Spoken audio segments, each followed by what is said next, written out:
Good evening everyone.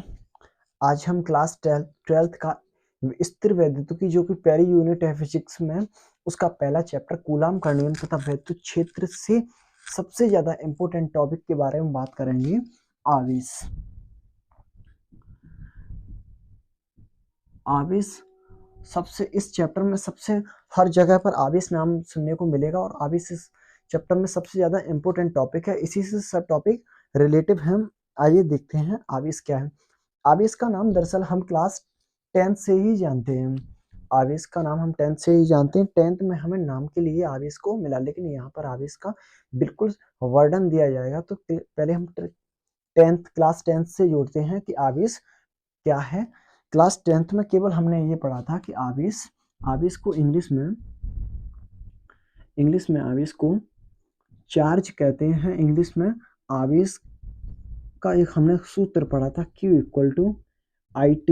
बस छोटे छोटे सूत्र पढ़े थे, Q इक्वल टू NE, इस तरह के। हालांकि ये 12th में भी है, ये इस चैप्टर में नहीं, आगे चैप्टर में है। आगे छोटे से ये पहले चैप्टर में है, लेकिन ये सब कुछ हमने पहले पढ़ चुके थे। आवेश के बारे में इतना हम पहले पढ़ चुके थे। आवेश क्या है इतना पढ़ चुके हैं कि आवेश का मात्रक कूलाम होता है, और आवेश वैद्युत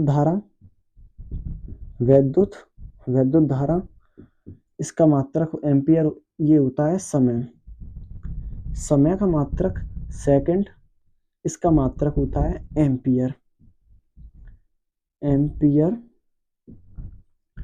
इसका मात्रक। आवेश का मात्रक कूलाम को हम यहां से पता पड़ सकता है, सेकंड इंटू एम्पियर भी लिख सकते हैं। सेकंड इंटू एम्पियर लिख सकते हैं।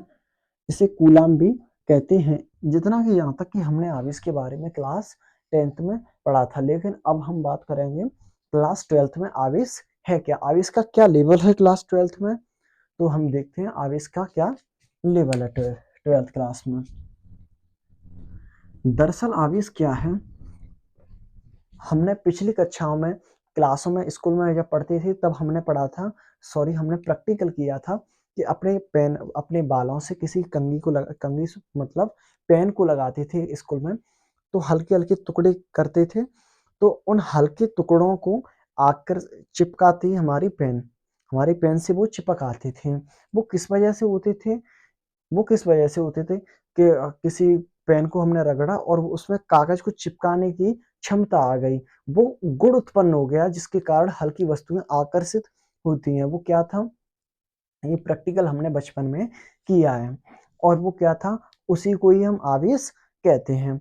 आवेश आवेश क्या है, आवेश हमने रगड़ा और उससे ही तो हल्की वस्तुएं आकर्षित हुई। तो आवेश किससे, उस गुण को ही जिससे वो हल्की वस्तुएं आकर्षित होती हैं, उस गुण को ही हम आवेश कहते हैं।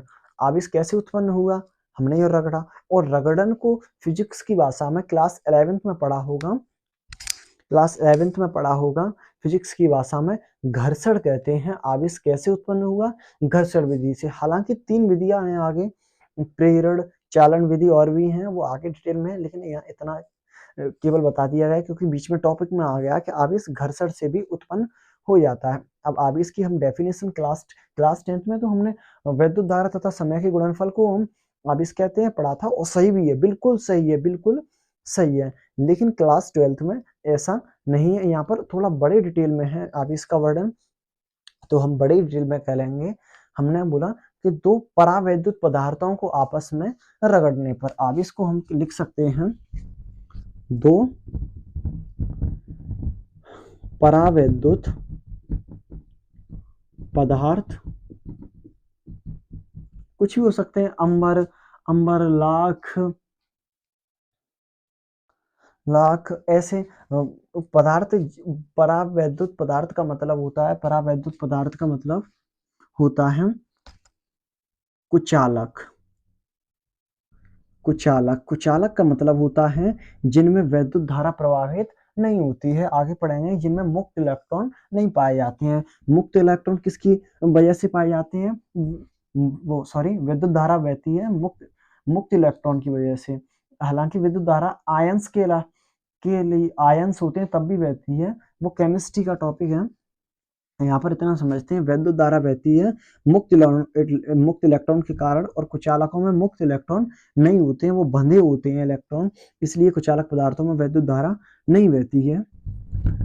हाँ, पराविद्युत पदार्थ कहते हैं जिनमें वैद्युत धारा नहीं बहती है, उनको आपस में रगड़ने पर उनमें एक गुण उत्पन्न होता है हल्की वस्तुओं को आकर्षित करने का, उस गुण को ही हम आवेश कहते हैं। आवेश कितने प्रकार का होता है?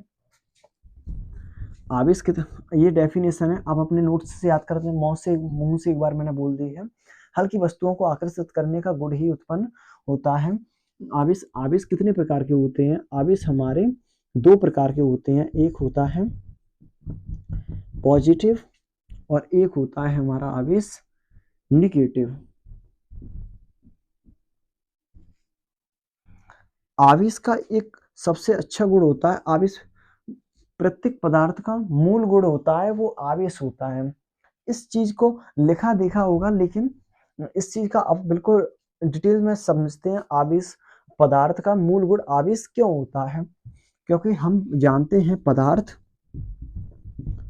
पदार्थ हमारा अणुओं से मिलकर बनता है, और प्रत्येक अणु हमारा, ये केमिस्ट्री में मिला होगा पढ़ने को, परमाणु से मिलकर बनता है। परमाणु एक अपने आप में बहुत ही, परमाणु को एटम कहा जाता है इंग्लिश में, जिसका अर्थ होता है ना कटने जाने वाला पदार्थ। एटॉक्स से मिलकर बना होता है, ये केमिस्ट्री में है 11th में बिल्कुल डिटेल से। हाँ, परमाणु एक अपने आप में बहुत ही छोटा पदार्थ, बिल्कुल छोटा होता है, इसलिए इसकी कल्पना करना असंभव है, इसलिए हम इसको गोलाकार मान लेते हैं, गोलाकार मान लेते हैं। तो इसको हमने जब वैज्ञानिकों द्वारा देखा गया, तो इसके अंदर और भी ऐसी कक्षाएं होती हैं, उनके अंदर प्रोटॉन तथा नाविक न्यूट्रॉन होता है, जिसे हम नाविक कहते हैं। नाविक क्या होता है?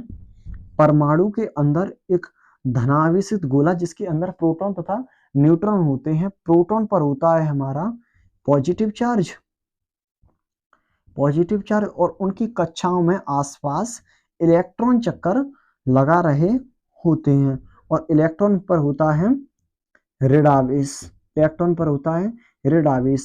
इन पर होता है पॉजिटिव, इन पर होता है निगेटिव, इसलिए ये दूर दूर ही रहते हैं, क्योंकि इलेक्ट्रॉन यहाँ गिरता इसीलिए नहीं है क्योंकि इस पर पॉजिटिव है और इलेक्ट्रॉन पर निगेटिव है, और निगेटिव पॉजिटिव को दूर करता है और पॉजिटिव निगेटिव को दूर करता है। ऐसे समझते हैं कि समान प्रकृति के आवेश एक दूसरे को अपनी ओर, यहाँ पर ऐसे था, सॉरी मैंने कुछ अलग बोल दिया।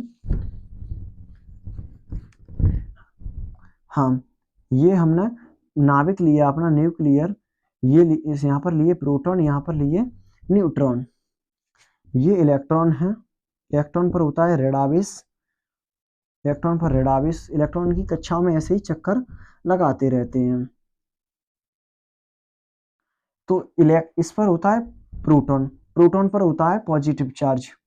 अब ये निगेटिव जो चार्ज होता है, ये पॉजिटिव चार्ज को अपनी ओर आकर्षित करता है। हमेशा पॉजिटिव आवेश निगेटिव को अपनी ओर आकर्षित करेगा, निगेटिव आवेश अपनी ओर पॉजिटिव आवेश को आकर्षित करेगा, और पॉजिटिव से दूर रहेगा हमेशा, निगेटिव से दूर रहेगा हमेशा। लेकिन ये इसका यहाँ न गिरने का कारण ये है कि यहाँ से अवकेंद्रक, यहाँ से ऐसे इलेक्ट्रॉन है, तो इलेक्ट्रॉन से दूर भागेगा, और यहाँ पर ये अभिकेंद्रक बल के कारण ही यहाँ से बंधे रहते हैं। और वैसे यहाँ पर भी इलेक्ट्रॉन है, तो इलेक्ट्रॉन से दूर रहेगा, इधर इसलिए नहीं आएगा अभिकेंद्रक बल के कारण। हालांकि ये केमिस्ट्री के टॉपिक हैं, तो आप यहाँ पर हमें इतना समझना चाहिए कि आवेश हमारा, पदार्थ हमारा दो चीजों से मिलकर बना होता है, इलेक्ट्रॉन और प्रोटॉन। इलेक्ट्रॉन पर होता है हमारा निगेटिव चार्ज, और प्रोटॉन पर होता है हमारा पॉजिटिव चार्ज। इलेक्ट्रॉन पर हमारा होता है निगेटिव चार्ज, प्रोटॉन पर होता है पॉजिटिव चार्ज। तो इनसे मिलकर ऐसे निगेटिव पॉजिटिव, और ये निगेटिव और पॉजिटिव मिलते हैं तो न्यूट्रल हो जाता है। न्यूट्रल का मतलब कोई आवेश नहीं, आवेशहीन, जिस पर कोई आवेश ना हो उसे हम न्यूट्रॉन कहते हैं। न्यूट्रॉन न्यूट्रॉन कहते हैं जिस पर कोई आवेश ना हो। यदि आवेश धनात्मक है तो प्रोटॉन की अधिकता है, आवेश ऋणात्मक है तो नेगेटिव आवेश है। पदार्थ का मूल गुण, इसलिए इसे आवेश को कहा जाता है। पहली प्रॉपर्टी समझ में आई होगी, उम्मीद करता हूँ। हाँ, इससे हमें ये भी समझ में आया कि प्रोटॉन इलेक्ट्रॉन्स को अपनी ओर आकर्षित करता है, खींचता है। ये दोनों अपनी ओर एक दूसरे को खींचते हैं, क्योंकि ये जस्ट अपोजिट चार्ज हैं। ये दोनों अपनी ओर एक दूसरे को आकर्षित कर सकते हैं। दैनिक जीवन में हम ऐसे भी देख सकते हैं। इनको याद करने का सिंपल तरीका जो मैंने याद किया था, positive means rich, negative means poor. तो नेगेटिव मीन्स गरीब से दूरी बनाए रखता है, क्योंकि गरीब के क्या काम का, क्योंकि वो क्या मदद करेगा जब वो अपने आप में ही गरीब है। तो दोनों गरीब एक दूसरे से कम ही संबंध रखते हैं, क्योंकि गरीब हमेशा अमीर से संबंध बनाएगा, क्योंकि उसको वो काम में फिर भी आ जाएगा। ऐसे ही अमीर हमेशा गरीब से बनाएगा, क्योंकि उसे अपना वो एटीट्यूड भी तो दिखाएगा कि हाँ हम अमीर हैं। और अमीर अमीर से दूर इसलिए भागेगा क्योंकि उसके सामने का भाई हम दिखाएंगे कैसे कि हम पैसे वाले हैं। हालांकि ये अपने लाइफ में अप्लाई नहीं, अच्छी बात नहीं होती है, लेकिन समझने के लिए हम इस उदाहरण को यूज कर सकते हैं कि अमीर अमीर से दूर ही रहेगा, क्योंकि वो भी अमीर है तो हम दिखा नहीं पाएंगे कि हम ज्यादा अमीर है या वो ज्यादा अमीर है। हम गरीब को दिखा अमीर गरीब को दिखा सकता है हम अमीर हैं, और अमीर गरीब जो होगा अमीर से ही संबंध बनाएगा, क्योंकि वो उसके काम का है। ऐसे ही यहाँ पर समझते हैं, प्रोटॉन इलेक्ट्रॉन को अपनी ओर आकर्षित करेगा, इसी प्रकार इलेक्ट्रॉन भी प्रोटॉन से दोस्ती करेगा और आपस में एक दूसरे के साथ ही रहेंगे। लेकिन जो इलेक्ट्रॉन होंगे हमेशा अपने आप को इलेक्ट्रॉन से दूर रहेगा। इलेक्ट्रॉन से दूर रहेगा, क्योंकि कहते हैं हमें जैसी तुम हो तो हम तो को फिर क्या मतलब है, हमारे तुम कोई काम के नहीं हो, जितना तुम करते हो उतना हम कर लेते हैं। और प्रोटॉन से दूर, प्रोटॉन से दूर रहेगा हमेशा, क्योंकि समान आवेश, अब इन्हें फिजिक्स की भाषा में ऐसे बोल सकते हैं कि समान आवेश एक दूसरे को प्रतिकर्षित करते हैं, और जबकि असमान आवेश एक दूसरे को अपनी ओर आकर्षित कर सकते हैं। इसका रीजन आगे एक टॉपिक है वैद्युत बल देगा, वहां पर अच्छी तरीके से स्पष्ट होता है। केवल यहाँ पर याद करने के लिए इतना समझ सकते हैं कि समान प्रकार के आवेश एक दूसरे को प्रतिकर्षित करते हैं, और असमान प्रकृति के आवेश एक दूसरे को अपनी ओर आकर्षित करते हैं। पॉजिटिव नेगेटिव को करेगा, नेगेटिव पॉजिटिव करेगा, इनको आकर्षित करेगा आपस में। बट माइनस माइनस ये हमेशा दूर रहेंगे एक दूसरे के, ये इधर रहेगा, ये इधर रहेगा इन्हें। और ऐसे ही यहाँ पर ये अलग। अब दूसरे हम प्रॉपर्टी समझ सकते हैं, समान प्रकार आप लिख सकते हैं, अपने याद कर सकते हैं बिल्कुल। समान प्रकार के आवेश, समान प्रकार के आवेश एक दूसरे को प्रतिकर्षित करते हैं। ऐसे आप और लिख सकते हैं, असमान प्रकार के आवेश एक दूसरे को अपनी ओर आकर्षित कर सकते हैं। हाँ, तो यहाँ पर इतना समझ में आया। अब देखते हैं इलेक्ट्रॉन का मान। एक इलेक्ट्रॉन का मान होता है, इलेक्ट्रॉन क्या है, दुनिया का सबसे छोटा कण है जिस पर एक ऋण आवेश है। इस इलेक्ट्रॉन का मान होता है -1.6 × 10⁻⁻⁹। ये इसका मान होता है 1.6 × 10⁻⁻⁹। माइनस इसलिए होता है क्योंकि इस पर नेगेटिव चार्ज होता है। इसी प्रकार पॉजिटिव प्रोटॉन पर आवेश होता है +1.6 × 10⁻⁻⁹। दुनिया में इससे छोटा आवेश कोई होता नहीं। इसे आवेश का मूल भी कहते हैं। आवेश का मूल क्या होता है, इलेक्ट्रॉन पर जो आवेश होता है वो 1.6 इंटू 10⁻⁻19 होता है। इससे दुनिया में छोटा कोई आवेश होता नहीं है। जो आगे चैप्टर भी है एक, सॉरी टॉपिक है एक, आवेश का क्वांटीकरण, वहां पर भी ये बात बताई जाती है। अल्फा कण पर आवेश। अल्फा कण क्या होता है? अल्फा कण वैसे तो ग्रीक लैंग्वेज में जैसे अपने यहाँ एबीसीडी होती है, ऐसे ही अल्फा कण वहां का एक लेटर होता है, एक लेटर ही होता है वहां का। तो अल्फा कण पर जो आवेश होता है वो 2e के बराबर होता है, मीन्स 2 इंटू 1.6 इंटू 10⁻⁻19 होता है। ऐसे ही बीटा जो कण होता है उस पर जो आवेश होता है 1.6 इंटू 10⁻⁻19। ये कुछ, ये जो आवेश के मान है कौन से कण पर कौन से अल्फा पर कितना होगा, बीटा पर कितना, इलेक्ट्रॉन पर कितना, ये यहाँ पर कैलकुलेट न्यूमेरिकल में सबसे ज्यादा इंपोर्टेंट के लिए ये वैल्यू आपकी इंपोर्टेंट होंगी। आइए दूसरा प्रॉपर्टी देखते हैं इसका।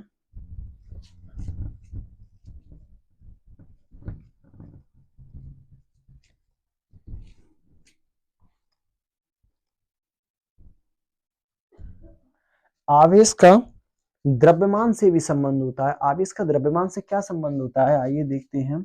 मैंने क्या, कोई धातु का गोला है, इस पर 4 इलेक्ट्रॉन हैं इस पर, तो हमने आवेशित कराया, मतलब घर्षण किया या कुछ भी किया, तो हमने एक इलेक्ट्रॉन यहाँ से हटा दिया, एक इलेक्ट्रॉन हटा दिया, तो उस पर क्या हुआ, इस धातु के गोले पर द्रव्यमान की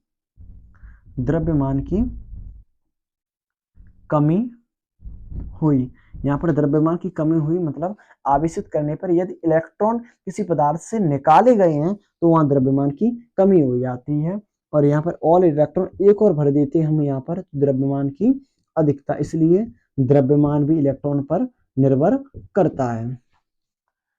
दूसरा समझते हैं। अब सीखेंगे हम आवेश का मात्रक, यूनिट ऑफ चार्ज। आवेश का मात्रक क्या होता है? आवेश का मात्रक क्या होता है? आवेश का सूत्र होता है Q इक्वल टू IT। आवेश का SI जो मात्रक होता है वो होता है कूलाम। आवेश का SI मात्रक होता है कूलाम। आवेश का सेकंड मात्रक एम्पियर इंटू सेकंड भी होता है। आवेश का दूसरा मात्रक एम्पियर इंटू सेकंड भी होता है। ये तो हम क्लास 10th तक हम इतना जान चुके थे। अब सीखते हैं आवेश के और भी मात्रक, जो कि न्यूमेरिकल में बहुत अच्छे फायदे के लिए हमारे लिए होंगे। आवेश के और भी अच्छे मात्रक।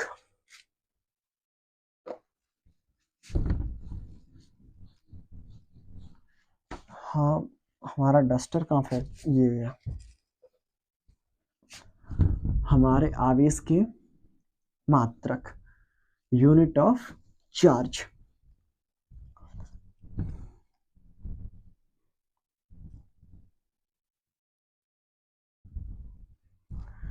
आवेश का पहला मात्रक जो SI मात्रक होता है, आवेश का मात्रक आवेश के मात्रक। आवेश का मात्रक होता है पहला कूलाम, ये होता है SI मात्रक। दूसरा होता है CGS मात्रक। CGS पद्धति में जो मात्रक होता है, CGS पद्धति में होता है मात्रक स्टेट कूलाम। और EMU इलेक्ट्रोमैग्नेटिक यूनिट, जो विद्युत चुम्बकीय मात्रक होता है, ये होता है इसका F कूलाम। F कूलाम ये इसका मात्रक होता है। ये 3 मात्रक होते हैं, लेकिन हम क्लास 11th में पढ़ चुके हैं nano, pico, femto, octo, micro, तो ऐसे भी और भी मात्रक बन सकते हैं। वैसे आवेश का जो सबसे छोटा मात्रक होता है, आवेश का छोटा मात्रक, आवेश का छोटा मात्रक, सबसे छोटा मात्रक होता है, वो होता है फ्रैंकलिन। फ्रैंकलिन आवेश का सबसे छोटा मात्रक होता है।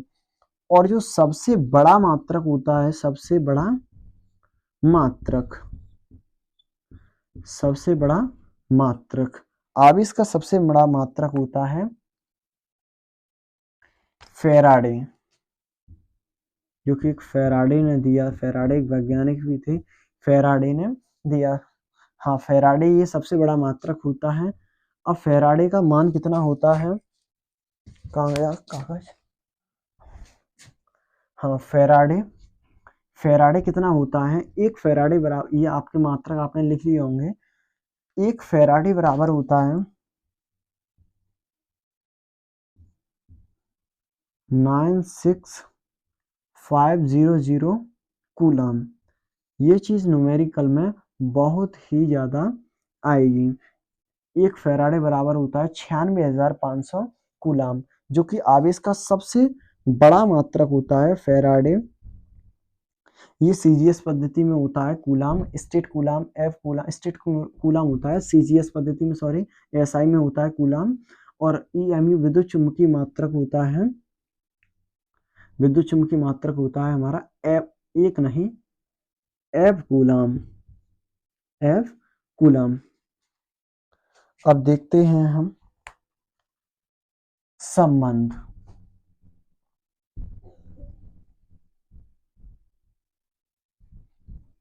हाँ, आवेश के देखते हैं।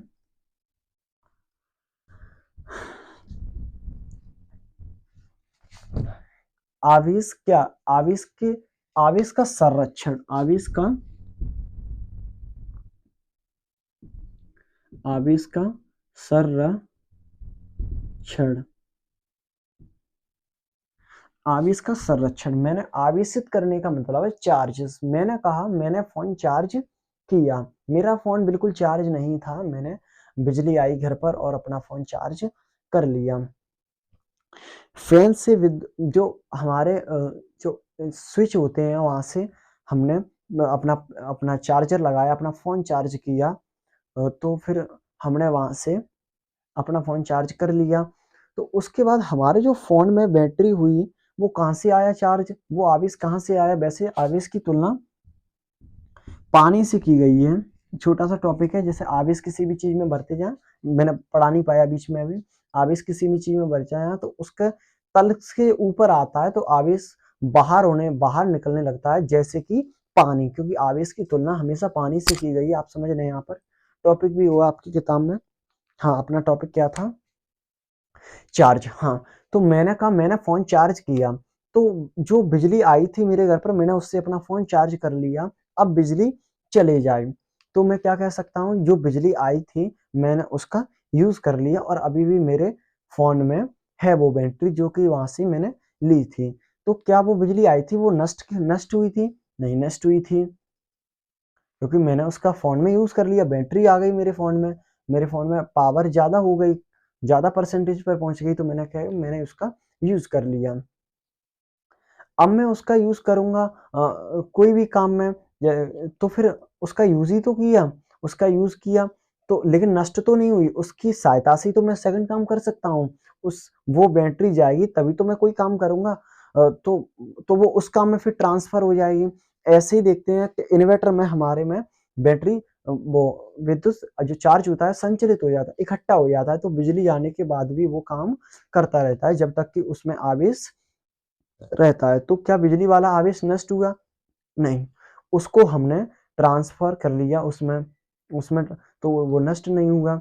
ऐसे ही विद्युत, जो कि सनलाइट, सनलाइट क्या है? सनलाइट जो आगे एक प्रकाश चैप्टर है वहां पर पढ़ेंगे आप, वहां पर पढ़ेंगे कि आवेश भी होता है सूर्य की किरणों में, ऐसे बहुत कुछ डिटेल में मैं ही पढ़ाऊंगा उस चैप्टर को। तो वैसे चुंबक के अंदर भी आवेश होता है, सॉरी आवेश के अंदर भी चुंबक होते हैं, ये तो खैर डिटेल की आगे की बात है, मैं पढ़ा रहा हूँ केवल अभी कि आवेश को एक रूप से, तो हाँ, आवेश को मैंने अपने चार्ज द्वारा उस बैटरी से उससे अपने फोन में ले लिया, हालांकि वो एक करंट था, लेकिन यहाँ पर एक चार्ज करंट था, वहां करंट लग जाता, लेकिन यहाँ बैटरी में करंट तो नहीं है, वहां संचलित हो गया, इकट्ठा हो गया बैटरी में। तो आवेश का मतलब आवेश नष्ट नहीं होता है, आवेश या तो मैंने बदल लिया सनलाइट से आवेश विद्युत ऊर्जा में बदल दिया, विद्युत ऊर्जा से फोन में यूज कर लिया अपना मैंने। तो ऐसे आवेश कभी भी नष्ट नहीं हो सकता है, आवेश को हमेशा एक रूप से दूसरे रूप में बदला जा सकता है। सेम ऊर्जा आवेश क्या है, आवेश ऊर्जा संरक्षण के नियम पर काम करता है, हम ऐसे कह सकते हैं। और ऊर्जा क्या है, कार्य करने की क्षमता, आवेश भी हमारा काम करता है बिल्कुल। जो मैं लाइट से पढ़ा रहा हूँ, लाइट लगी तो ये आवेश ही तो है, ये आवेश ही तो। इस प्रकाश कहाँ से आ रहा है, ये विद्युत ऊर्जा ही तो परिवर्तित हो रही है प्रकाश ऊर्जा में, जिसकी सहायता से हम वस्तुएं देखते हैं। क्लास 10th में डेफिनेशन नहीं पढ़ी थी इसकी, फिजिक्स में पहली डेफिनेशन पहले चैप्टर में ही थी। तो आवेश क्या है, तो आवेश को हमने बदल दिया प्रकाश ऊर्जा में, सौर ऊर्जा में। ऐसे ही सौर ऊर्जा जो आती है सनलाइट, उसको वैद्युत ऊर्जा में बदल देते हैं, इन्वर्टर वगैरह चार्ज करते हैं। तो ऐसे ही आवेश नष्ट नहीं हो सकता है, आवेश को एक रूप से दूसरे रूप में बदला जा सकता है। जैसे कि ऊर्जा क्या है, ऊर्जा संरक्षण का नियम कहता है ऊर्जा को ना तो उत्पन्न किया जा सकता है, ना ही नष्ट किया जा सकता है, एक रूप से दूसरे रूप में बदला जा सकता है। ऐसे ही आवेश है, आवेश को एक रूप से दूसरे रूप में बदला जा सकता है, यही आवेश का संरक्षण नियम है। संरक्षण का मतलब सुरक्षित, जैसा है वैसा ही रहेगा, यही आवेश का संरक्षण का नियम है। अब देखते हैं, अब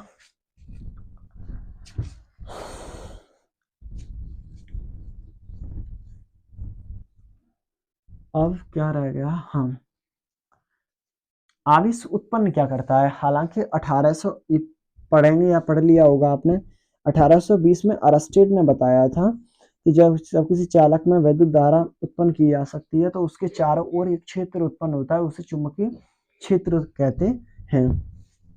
आइए देखते हैं, हाँ, स्थिर आवेश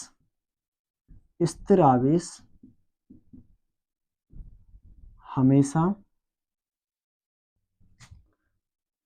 वैद्युत क्षेत्र उत्पन्न करता है, वैद्युत क्षेत्र। और जो गतिक आवेश होता है, गतिक आवेश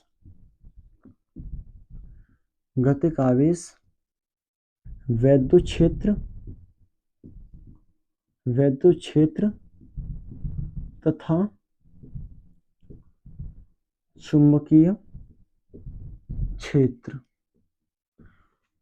ये दोनों उत्पन्न करता है। तो त्वरित आवेश, त्वरण का मतलब आपने पढ़ा होगा क्या होता है, वेग परिवर्तन की दर त्वरण कहलाती है। ऐसे ही आवेश एक त्वरण की दिशा में, उसका वेग कभी ज्यादा, मतलब एक स्पीड बहुत ज्यादा स्पीड, वैसे तो के स्पीड वो अलग चीज है, 11th में यहाँ पर अलग है मतलब अलग नहीं है, ये एक त्वरित आवेश है, वो एक त्वरण की घटना थी केवल, ये एक त्वरित आवेश है, आवेश का त्वरण।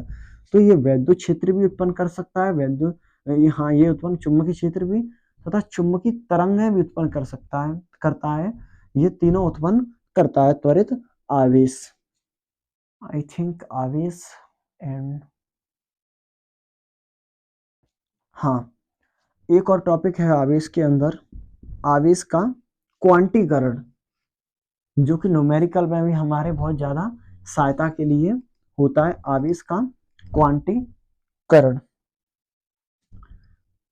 आवेश का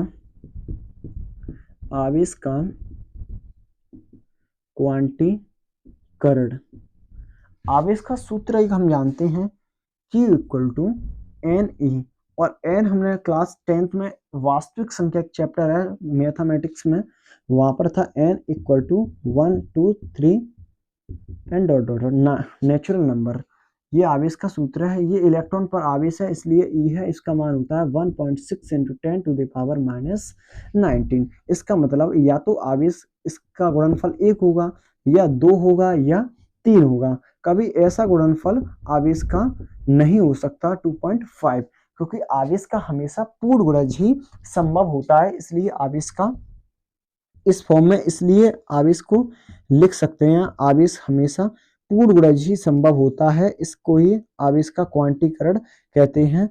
वेयर मतलब जहां n equal to 1.123 natural number कोई भी हो सकता है, लेकिन आवेश इससे छोटा दुनिया में कोई आवेश नहीं है, सबसे छोटा आवेश यही है। इसलिए आवेश का मूल रूप भी कहा जाता है, इसे मूल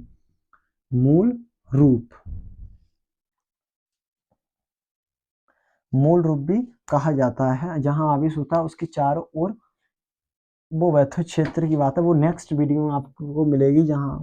जहाँ जिसका वैद्युत बल होता है वहां वैद्युत क्षेत्र होता है। ये आगे का है। अब आवेश के कौन से गुण, हाँ बिना आवेश, हाँ एक द्रव्यमान वाला टॉपिक और है आवेश में, द्रव्यमान। बिना द्रव्यमान के आवेश नहीं हो सकता। बिना आवेश होगा किसी ना किसी, हवा में तो आवेश होगा नहीं, यहाँ ऐसे तो आवेश होगा नहीं। बिना द्रव्य, हालांकि आगे कुछ अलग भी है, वो अलग चीज है। बरसात होती है तब तारों के नीचे आवेश कैसे आ जाता है, वो आगे है, लेकिन अलग है, बिल्कुल इससे अलग है। चलो अपने टॉपिक पर आते हैं। बिना द्रव्यमान के आवेश नहीं हो सकता। बिना द्रव्यमान के आवेश नहीं हो सकता। द्रव्यमान को होगा उसके बाद ही तो आवेश होगा। वजन के बिना आवेश कैसे हो सकता है? इस पदार्थ पर आवेश होगा तभी तो होगा जब इसमें कोई वजन होगा, लेकिन बिना आवेश के द्रव्यमान हो सकता है। बिना द्रव्यमान के आवेश तो नहीं हो सकता, क्योंकि किसी भी चीज पर द्रव्यमान ही नहीं होगा तो उस पर आवेश कहां से आएगा, धारा किस में बहेगी जब द्रव्यमान ही नहीं है, वजन ही नहीं है उस चीज में तो। लेकिन बिना आवेश के द्रव्यमान हो सकता है, जैसे कि ये यहाँ पर बिना आवेश के द्रव्यमान हो सकता है। इस पर कोई आवेश नहीं है, न्यूट्रल है ये, लेकिन इस पर द्रव्यमान है, इसका कोई भी वजन है वो इसका द्रव्यमान है। अब आवेश का कौन सा टॉपिक और, आवेश हमेशा सुचालक पदार्थों में ही गति करत आवेश बहता है और कुचालक पदार्थों में नहीं। उसका कारण है मुक्त इलेक्ट्रॉन। मुक्त इलेक्ट्रॉन, जैसे कि मैंने नाभिक के बारे में बताया था, यहाँ पर भी इलेक्ट्रॉन है,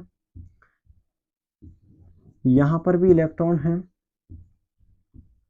है, नाभिक, इस नाभिक के केंद्र से, इससे नाभिक का केंद्रिक बल इससे यहाँ पर लगेगा, उससे कम लगेगा यहाँ पर, और सबसे कम लगेगा यहाँ पर। सबसे कम यहाँ पर हो तो सबसे कम यहाँ पर लगेगा, क्योंकि ये इतनी यहीं से तो खींच रहा है नाभिक का प्रबल, नाभिकीय आवेश बल, जो नाभिक का केंद्रीय बल लगता है यहाँ पर अपनी ओर खींच रहा है, जो कि लास्ट वाली कक्षा के इलेक्ट्रॉन पर इसका कम आवेश, कम बल लगेगा, ये वाला कम बल लगेगा, जिसके कारण ये मुक्त इलेक्ट्रॉन की स्थिति में आ जाएगा। मतलब इलेक्ट्रॉन ये तो बंध गया इससे अच्छी तरीके से, इससे कम पावर से ये बंधा है। लेकिन सबसे ज्यादा दूर, मैं 3 बच्चों को यों करके यों पकड़ूं, यों करके 3 पकड़ूं, तो मेरी पकड़ सबसे कम कौन से वाले लड़के पर होगी, तीसरे वाले पर। इससे मतलब इसका मतलब ये, इसकी पकड़ इस पर सबसे कम होगी, और इसकी बदौलत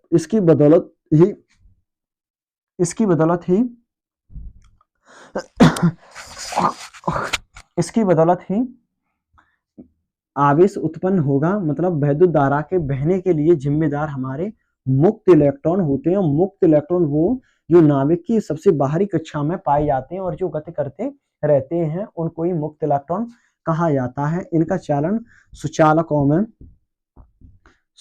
में होता है, कुचालकों में नहीं।